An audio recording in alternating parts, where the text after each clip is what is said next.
কিভাবে প্রেসার কুকারে সঠিক নিয়মে গরুর হাড় বা নিহারি রান্না করবেন সেটাই আজকে আপনাদের কাছে শেয়ার করছি। অনেক সময় প্রেসার কুকারে এই নিহারি রান্না করতে গেলে দেখা যায় প্রেসার কুকারে ঢাকনার ছিদ্র দিয়ে ফেনা ফেনা হয়ে পড়ে যায়। তো কিভাবে রান্না করলে এই সমস্যাটা হবে না এবং হাড় রান্নায় প্রপার একটা স্বাদ পাবেন, তার সব কিছু থাকছে আজকের ভিডিওতে।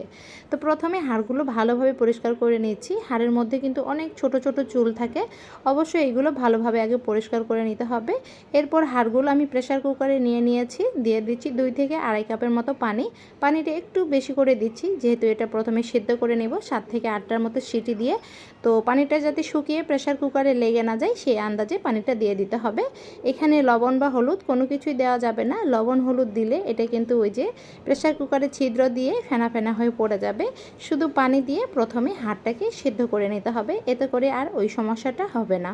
তো মোটামুটি 7 থেকে 8টার মতো আমি সিটি দিয়ে নিচ্ছি। আপনারা চাইলে আরও বেশি করে নিতে পারেন।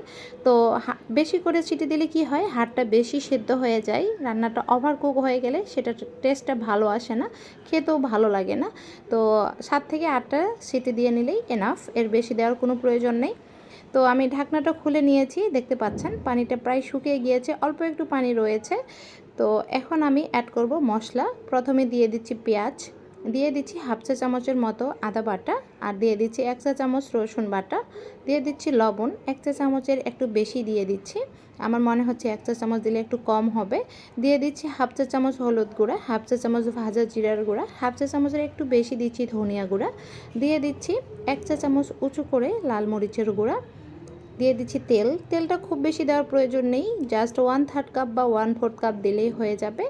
এখন দিয়ে দিচ্ছি অল্প একটু পাঁচফোড়ন, দেখতে পাচ্ছেন 1 চিমটি পরিমাণে।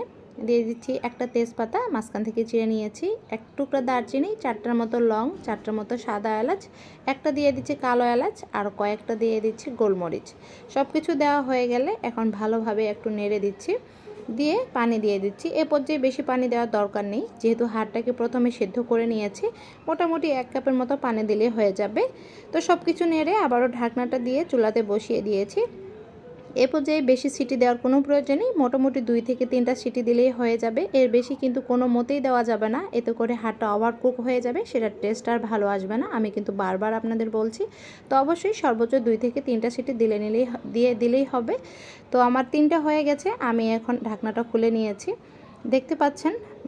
এখন এই হাড়টাকে আমি অনবরত নেড়ে একটু কষিয়ে নেব, যেহেতু হাড়টাকে কষিয়ে নেওয়া হয়নি। তো এই পর্যায়ে অবশ্যই একটু কষিয়ে নিতে হবে। বেশ কিছুক্ষণ ধরে হাড়টাকে আমি কষিয়ে নিয়েছি, দেখতে পাচ্ছেন পানিটা টেনে গিয়েছে আর তেলটা উপরে ভেসে উঠেছে।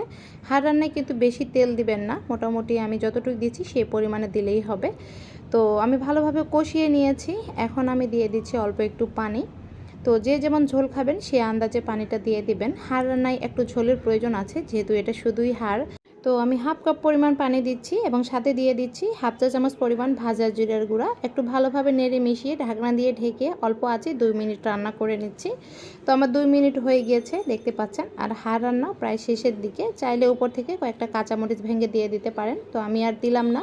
তো আমি এখন নামিয়ে আপনাদেরকে পরিবেশন করে দেখাচ্ছি। দেখতে পাচ্ছেন হাড়গুলো কিন্তু আস্ত রয়েছে। তো অনেকে দেখেছি হাড় রান্না করে হাড়গুলো একবার গলিয়ে ফেলে, তখন এই ঝোলটা অনেকটা আঠা আঠা হয়ে যায়, তখন খেতে কিন্তু একেবারেই ভালো লাগে না। তো এই ছিল আজকের রেসিপি। আশা করছি রেসিপিটি আপনাদের কাছে ভালো লেগেছে এবং আপনাদের কাজে আসবে। রেসিপিটি ভালো লাগলে প্লিজ একটি লাইক দিয়ে দিবেন এবং চ্যানেলটি সাবস্ক্রাইব করে রাখবেন। সাথে থাকার জন্য ধন্যবাদ সবাইকে।